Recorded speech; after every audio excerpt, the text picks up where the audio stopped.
السلام علیکم معزز ناظرین، ہم نے سیریز شروع کر رکھی ہے اسلام اور افکار مغرب کے حوالے سے۔ اسی سلسلے میں آج ہمارا دوسرا لیکچر ہے جس میں ہم اسلام اور جاہلیت کے حوالے سے چند باتیں گوش گزار کریں گے۔ اس سے پہلے ہم نے اسلام اور مادیت پرستی کے حوالے سے چند باتیں عرض کیں۔ چنانچہ اللہ تبارک و تعالی قرآن مجید میں ارشاد فرماتے ہیں، ان الدین عند اللہ الاسلام، اللہ کے ہاں جو مقبول ترین نظام زندگی ہے وہ اسلام ہی ہے۔ اس کے علاوہ جو بھی نظام زندگی ہو وہ اللہ کے ہاں قابل قبول نہیں ہے۔ تو آج ہم یہ دیکھیں گے اسلام اور جاہلیت سے کیا مراد ہے۔ جاہلیت ایک خالص قرآنی اصطلاح ہے۔ عرب میں پہلے یہ جاہلیت کا جو اصطلاح ہے، یہ جو ٹرم ہے، یہ پہلے رائج نہیں تھی۔ قرآن سے اس کا آغاز ہوا ہے۔ قرآن مجید نے اس کا مختلف جو سیاق کلام ہے اس میں اس کا تذکرہ کیا ہے۔ یہاں ایک بات یاد رکھیے گا، قرآن مجید جب اصطلاحات کا استعمال کرتا ہے، اپنی مخصوص اصطلاحات اور ان کا مخصوص مفہوم، تو ان کے لیے جو الفاظ کا انتخاب کرتا ہے قرآن مجید، وہ الفاظ عام ہی ہوتے ہیں۔ مثلا صلاۃ نماز کے لیے جیسے بولتے ہیں ہم، اسی طرح زکوٰۃ، دین، ایمان، تو یہ ایک ایسی اصطلاحات ہیں جو عرب میں رائج تھیں، لیکن قرآن مجید نے آ کر انہیں ایک خاص معنی پہنا دیے ہیں۔ پہلے صلاۃ کا معنی عرب میں جو تھا وہ دعا کے معنی میں استعمال ہوتا تھا، زکوٰۃ طہارت کے معنی میں استعمال ہوتا تھا، اسی طرح جو ایمان ہے وہ تصدیق کے معنی میں استعمال ہوتا تھا، اسی طرح جو دین ہے وہ طرز زندگی کے معنی میں استعمال ہوتا تھا۔ تو قرآن مجید نے آ کر انہیں مخصوص معانی اور مفاہیم پہنا دیے۔ اسی طریقے کے ساتھ جاہلیت کی جو اصطلاح ہے، اس کا بھی قرآن کی جو قرآن نے اسے استعمال کیا ہے تو اسے خاص معنی پہنائے ہیں۔ چنانچہ قرآنی استعمال کو ہم دیکھیں تو ابن تیمیہ اپنی کتاب اقتداء الصراط المستقیم میں ارشاد فرماتے ہیں کہ جس کا مفہوم یہ ہے کہ جاہلیت سے مراد جو ہے وہ دو چیزیں ہیں۔ قرآن مجید کی اصطلاح میں دیکھیں ہم تو جاہلیت کا جو عام استعمال ہے، جو سارا جاہلیت کا لفظ جو استعمال کیا جاتا ہے کلچر میں، معاشرے میں، تو اس کو ہم کہہ سکتے ہیں کہ دو بنیادی مفاہیم ہیں جو جاہلیت سے ادا ہوتے ہیں۔ ایک یہ کہ جاہلیت سے مراد ہے عدم علم نہ ہونا، جس کے پاس علم نہیں ہے وہ جاہل ہے۔ دوسرا عدم اتباع علم، یعنی علم تو ہے لیکن علم کی پیروی نہ کی جائے تو یہ بھی جہالت ہے، جیسے اللہ تعالیٰ نے گدھوں کی مثال دی ہے۔ خیر، عرب کے اشعار میں بھی ہے، الا لا یجہلن احد علینا فنجہل فوق جہل الجاہلین۔ یہاں آپ دیکھیں تو عدم اتباع علم کے معنی میں یہاں جو جاہلیت کا مطلب ہے استعمال ہو رہا ہے۔ مطلب یہ کہ الا لا یجہلن احد علینا، خبردار کوئی ایک جہالت نہ کرے، ہمارے اوپر حملہ کرنے کی جسارت نہ کرے۔ یہاں جہالت سے مراد بد تہذیبی والا رویہ، اٹیک کرنا۔ فنجہل فوق جہل الجاہلین، تو ہم جاہلوں سے بڑے جاہل ہیں، یعنی ہم بھی اسی طرح کا آگے ایٹیچیوڈ اپنائیں گے۔ تو جاہلیت کا لفظ جو ہے لغت عرب میں، جو عرب کے ہاں جو استعمال ہوتا تھا، تو وہ یعنی اپنے مشتقات کے اعتبار سے خاص جو جاہلیت کی ٹرم ہے یہ تو استعمال نہیں ہوتی تھی قرآن سے پہلے۔ تو ویسے جہالت کا لفظ جو ہے جو استعمال ہوتا عرب میں تو دو بنیادی مفاہیم کے لیے ہوتا، ایک عدم علم نہ ہونا، اور دوسرا عدم اتباع علم تو ہو لیکن علم کی پیروی نہ کی جائے۔ تو لفظ جاہلیت کا ہم اگر قرآنی استعمال دیکھیں تو قرآن نے بھی اس کے دو مفاہیم جو ہیں اس لفظ سے ادا کیے ہیں۔ جتنا بھی قرآن میں لفظ جاہلیت آیا ہے، سیاق و سباق کو سامنے رکھیں، اس کے مفاہیم کے اوپر غور کریں تو دو طرح کے بنیادی مفاہیم ہیں جو اس نے دیے۔ ایک یہ کہ حقیقت الوہیت سے نفی، یعنی اللہ تعالیٰ کو صحیح طریقے سے انسان پہچانے نہ تو اسے جاہل کہا جائے گا، چاہے اس کے پاس جتنا بھی نالج ہو دنیا کے اعتبار سے، وہ بڑا سینسیبل ہو، بڑا باشعور ہو، بڑی اچھی طرح ڈیلنگ کرتا ہو، لیکن اللہ کے بارے میں اگر اسے صحیح اویئرنیس نہیں ہے، شعور نہیں ہے، اللہ کے دیے ہوئے احکامات کے بارے میں شعور نہیں ہے، تو وہ انسان جاہل ہے قرآن کی زبان میں۔ آپ ابو جہل کو دیکھیں، ابو جہل کو عرب میں ابو الحکم کے نام سے یاد کیا جاتا، دنائیوں کا بادشاہ، دنائیوں کا باپ اسے کہا جاتا تھا، لیکن اللہ کی معرفت کما حقو حاصل نہ ہوئی تو اسے جاہل کہہ دیا گیا۔ چنانچہ قرآن مجید نے اس استعمال کا اعتبار کیا ہے، فرمایا وَجَاوَزْنَا بِبَنِي إِسْرَائِيلَ الْبَحْرَ فَأَتَوْا عَلَىٰ قَوْمٍ يَعْكُفُونَ عَلَىٰ أَصْنَامٍ لَهُمْ قَالُوا يَا مُوسَىٰ اجْعَل لَّنَا إِلَٰهًا كَمَا لَهُمْ آلِهَةٌ۔ جب ہم نے قرآن مجید کہہ رہا ہے کہ اللہ تعالیٰ فرما رہے ہیں کہ جب ہم نے بنی اسرائیل کو عبور کروا دیا وہ دریا وہ سمندر، فَأَتَوْا عَلَىٰ قَوْمٍ يَعْكُفُونَ، ان کا گزر ایک ایسی قوم پر ہوا کہ جو یہ مصری کچھ لوگ تھے، تو يَعْكُفُونَ عَلَىٰ أَصْنَامٍ، وہ بت پرستی کے اوپر ٹکے ہوئے تھے، اس کے گرویدہ ہوئے تھے۔ تو قالوا یا موسیٰ اجعل لنا الہًا، تو موسیٰ علیہ السلام کی قوم یعنی بنو اسرائیل نے کہا کہ اے موسیٰ ہمارے لیے بھی ایک معبود بنائیں، اس طرح کا بت ہمارے لیے بھی ہونا چاہیے، کما لہم آلہہ، قال انکم قوم تجہلون، موسیٰ علیہ السلام فرمانے لگے کہ تم تو جاہل لوگ ہو، یعنی تم اللہ کی حقیقت کو نہیں پہچانتے۔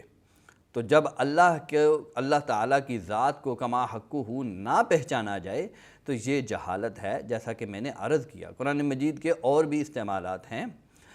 اسی طرح قرآن نے یہ لفظ جو جاہلیت کا استعمال کیا ہے، دوسرا اس کا استعمال ہے غیر منضبط رویہ، ایک ایسا ایٹیچیوڈ کہ جو بد تہذیبی پر مبنی ہو، ایسا رویہ جو ان سیولائزڈ ہو، ایک ایسا ایٹیچیوڈ، ایسا رویہ کہ جو ایک شائستہ انسان کو زیب نہ دیتا ہو، غیر منضبط رویہ۔ جیسے حضرت یوسف علیہ السلام نے کہا وَإِلَّا تَصْرِفْ عَنِّي كَيْدَهُنَّ، کہ اے اللہ اگر ان عورتوں کا مکر آپ نے مجھ سے نہ پھیرا تو أَصْبُ إِلَيْهِنَّ، تو میں بھی ان کی طرف مائل ہو جاؤں گا، خدشہ ہے، وَأَكُمْ مِنَ الْجَاهِلِينَ، اور شاید اس وقت میں جاہلوں میں سے ہو جاؤں، یعنی ایک ایک بد تہذیبی والا رویہ میرے اندر آ جائے۔ تو آپ نے دیکھا قرآن مجید نے جو لفظ جاہلیت ہے اس کے دو طرح کے استعمالات ملحوظ خاطر رکھے ہیں۔ اس کا ایک استعمال قرآن کے ہاں اللہ تعالیٰ کی ذات کو صحیح طریقے سے نہ پہچاننا، اس کی ذات کی معرفت کے جو تقاضے ہیں ان تقاضوں کو صحیح طریقے سے نہ پہچاننا، یہ جہالت ہے۔ اور دوسرا یہ ہے کہ انسان کا ایسا رویہ کہ جو سیولائزڈ نہ ہو، جو غیر مہذب ہو، جو اسلامی تعلیمات کے منافی ہو، تو ایسے رویے کو بھی جہالت یا جاہلیت کے انداز میں، جاہلیت کے لفظ سے قرآن مجید تعبیر کرتا ہے۔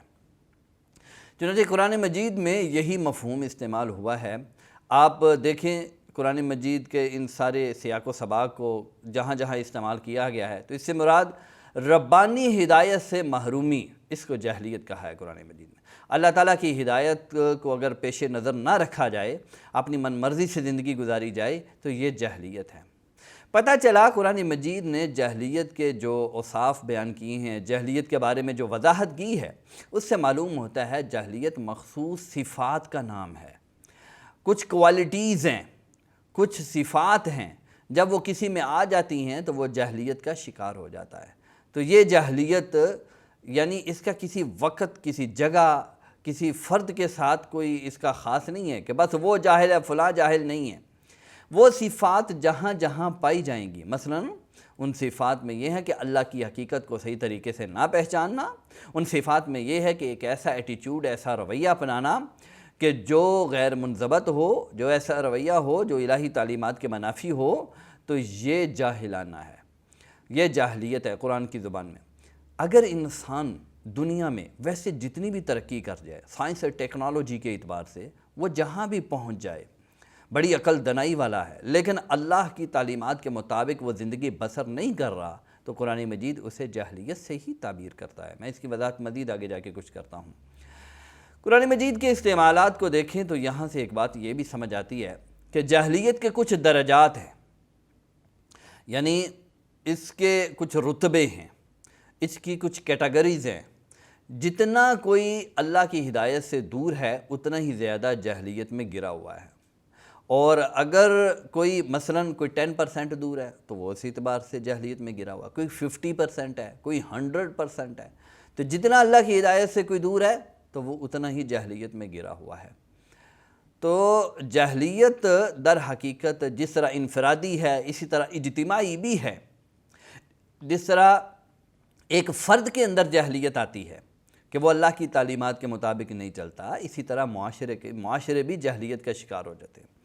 معاشرے جب ایسا نظام اڈاپٹ کرتے ہیں، ایسا سسٹم اڈاپٹ کرتے ہیں جو سسٹم اللہ کی تعلیمات کے مطابق نہیں ہوتا، تو وہ جاہلانہ نظام ہوتا ہے، وہ عالمانہ یا اسلامی نظام نہیں ہوتا۔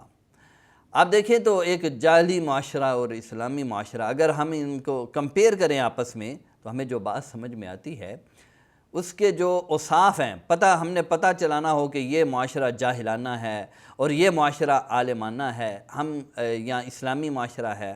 جاہلیت کا جو لفظ ہے نا قرآن مجید نے استعمال کیا ہے، اس کے بالمقابل اسلام کا لفظ استعمال کیا ہے۔ تو جاہلیت والا معاشرہ ہے، جاہلانہ سوسائٹی ہے، یہ اسلامی سوسائٹی ہے، ہمیں کیسے پتہ چلے گا؟ سب سے پہلے یہ ہے کہ عقیدہ دیکھ لیا جائے، اعتقادی حالت دیکھ لی جائے، لوگ کس طرح سوچتے ہیں، لوگوں کے اعتقادات کیسے ہیں، وہ توہمات کا شکار تو نہیں ہیں، خواہ شرک کی غلاظت میں اٹے ہوئے تو نہیں ہیں۔ اگر تو سوسائٹی کے اندر یہ چیزیں پائی جاتی ہیں تو وہ معاشرہ ایک جاہلانہ معاشرہ ہوتا ہے۔ اس میں یہ بھی ہے کہ اگر عقیدے کے اندر، اعتقاد کے اندر یہ چیز شامل ہے کہ وہ معاشرے کی بحثیت مجموع اللہ کو چھوڑ کر لوگ اپنی عقل پر انحصار کرتے ہیں، اپنی خواہشوں پر انحصار کرتے ہیں، تو یہ ایک جاہلانہ معاشرہ ہے۔ اس کے برعکس ایک جو اسلامی معاشرہ ہوتا ہے اس میں صحیح اعتقادات ہوتے ہیں، اور وہ صحیح اعتقادات کیا ہیں کہ اللہ تعالیٰ کی ذات کی صحیح کما حقوق معرفت حاصل کرنا، جس طرح کہ قرآن نے اللہ کو انٹروڈیوس کروایا ہے، جس طرح کہ اللہ کے رسول صلی اللہ علیہ وسلم نے اللہ تعالیٰ کو انٹروڈیوس کروایا ہے، تو یہ اسلامی معاشرہ ہوتا ہے۔ دوسری پہچان تشریع و تقنین، یعنی قانون سازی، لیجسلیشن، وہ کیسے ہوتی ہے؟ اگر تو لوگ اپنی عقلوں پر انحصار کریں، اپنی خواہشوں پر انحصار کریں تو پھر وہ جاہلانہ معاشرہ ہوتا ہے۔ جب اللہ کو نہیں مانا، جب اللہ تعالیٰ کی ذات کے بارے میں صحیح معرفت حاصل نہیں، تو ظاہر بات ہے لوگ عقل، خواہش انہی کے اوپر انحصار کر کے قوانین بنائیں گے، قانون سازی کریں گے۔ جبکہ ایک اسلامی معاشرہ اللہ تعالیٰ کی حاکمیت کے سامنے سرنڈر کرتا ہے، تسلیم کرتا ہے، اور قوانین سازی اللہ کے دیے ہوئے احکام کے مطابق کرتا ہے۔ تیسری پہچان رویے اور اخلاقیات ہیں۔ ایک جاہلانہ معاشرہ جو ہوتا ہے، سوسائٹی جو ہوتی ہے، اس میں جو رویے اپنائے جاتے ہیں، جو اخلاقیات اپنائی جاتی ہیں، وہ الہی تعلیمات کے علاوہ ہوتی ہیں۔ لوگ جو بھی ایٹیچیوڈ، جو بھی رویے اپناتے ہیں وہ ربانی ہدایت کے مطابق نہیں ہوتے، جبکہ ایک اسلامی معاشرے میں ایسی صورتحال نہیں ہوتی۔ وہاں جو رویے اپنائے جاتے ہیں وہ اللہ کی تعلیم کے مطابق اپنائے جاتے ہیں۔ معاشرے کی بیس، تاسیس، جو اس کی اساس ہے، اس میں فرق ہوتا ہے۔ ایک جاہلانہ معاشرہ جو ہوتا ہے اس کی اساس کیا ہوتی ہے؟ وطن ہوتا ہے۔ اس کی اساس کیا ہوتی ہے؟ قوم، نسل، رنگ، خون، بلڈ ریلیشن۔ اس سوسائٹی اور سماج کی اساس یہ چیزیں ہوتی ہیں، جبکہ ایک اسلامی اور عالمانہ جو معاشرہ ہوتا ہے اس کی بنیاد نظریہ، عقیدہ، سوچ، اخوت، یہ بیس ہوا کرتی ہے۔ اور اس کے علاوہ جو ایک اسلامی معاشرہ ہوتا ہے اس میں انسانیت کی تکریم، عزت، شرف حاصل ہوتا ہے۔ وہاں جو نظام ہوتا ہے وہ اللہ کا دیا ہوا ہوتا ہے، اس کے مطابق وہ نظام چلا کرتا ہے۔ یہ اسلامی اور جاہلی معاشرے کا باہمی تقابل تھا۔ جاہلی معاشرے دنیا میں کہاں کہاں پائے جاتے ہیں؟ یہاں کون کون سے ہیں؟ یاد رکھیے دنیا میں 4 طرح کے جاہلی معاشرے ہیں۔ ایک بت پرست جاہلی معاشرہ، اس میں سب وہ آتے ہیں کہ جو شرک و توہمات کا شکار ہوتے ہیں، جو بتوں کی پرستش کرتے ہیں، مختلف نوعیت کے بت بنائے ہوتے ہیں۔ اس میں مظاہر فطرت ہیں، سورج، چاند، ستارے، آگ وغیرہ، ان چیزوں کی پرستش، بتوں کی پرستش۔ پھر حیوانات کی پرستش، جس طرح کہ ہمیں وہ گائے کی پرستش ہندوستان میں نظر آتی ہے، جاپان میں یہ معاشرہ بڑا پایا جاتا ہے۔ تو بت پرست معاشرہ جو ہے وہ ایک جاہلانہ معاشرہ، غرض کہ جو بھی چیز انہیں پرکشش اور قابل استفادہ، جس سے کچھ نہ کچھ بینیفٹ حاصل ہوتا ہے، اس کی پرستش شروع ہو جاتی ہے، حیوانات کی پرستش ہوتی ہے۔ دوسرا جاہلی معاشرہ جو ہسٹری میں ہمیں نظر آتا ہے وہ یہود و نصارہ کا معاشرہ ہے۔ یہ بھی ایک جاہلی معاشرہ ہوتا ہے۔ اس معاشرے میں اللہ کی بجائے، رسول کی بجائے، احبار و رہبان جو ان کے علماء اور صوفیاء ہوتے ہیں، ان کو لیگل اتھارٹی دے دی جاتی ہے، وہ قانون بنانے، قانون سازی کریں، وہ یہ اتھارٹی انہیں دے دی جاتی ہے۔ وہ جسے وہ حلال کہیں وہ حلال ہوتا ہے، جسے وہ حرام کہیں وہ حرام ہوتا ہے۔ تو تاریخ میں ہمیں یہ نظر آتا ہے یہود و نصارہ کا جاہلانہ معاشرہ۔ یہ ڈارک ایجز ازمنہ وسطیٰ جو یورپ کا تھا، اس میں جاہلانہ معاشرہ ہی تو تھا۔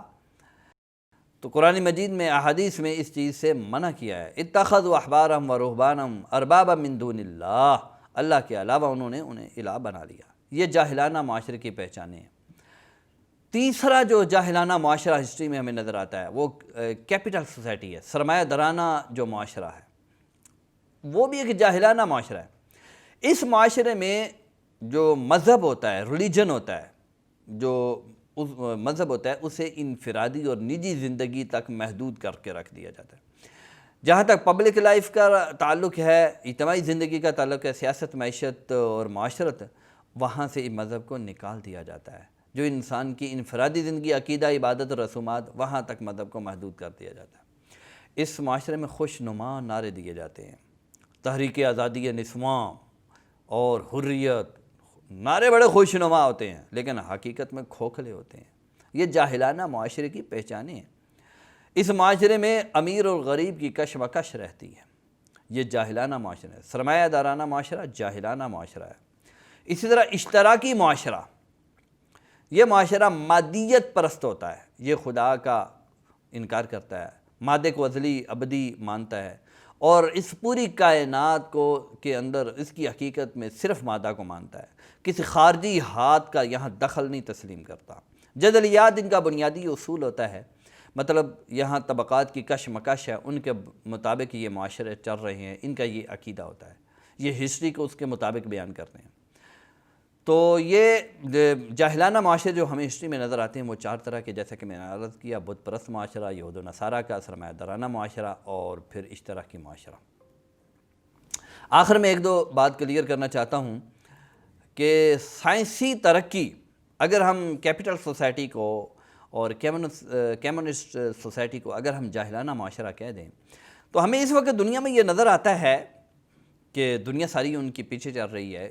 انہوں نے اس جہالت میں رہ کے بڑی ترقی کی ہے، اور اس سائنس اور ٹیکنالوجی کے میدان میں وہ بہت آگے بڑھے ہیں، بڑے نتائج وہ دنیا کے سامنے لے کر آئے ہیں، بڑی سہولتیں انہوں نے دنیا کو فراہم کی ہیں۔ تو آپ انہیں جاہلانہ معاشرے کہہ رہے ہیں۔ حقیقت بات یہ ہے کہ وہ جاہلانہ معاشرے ہی ہیں۔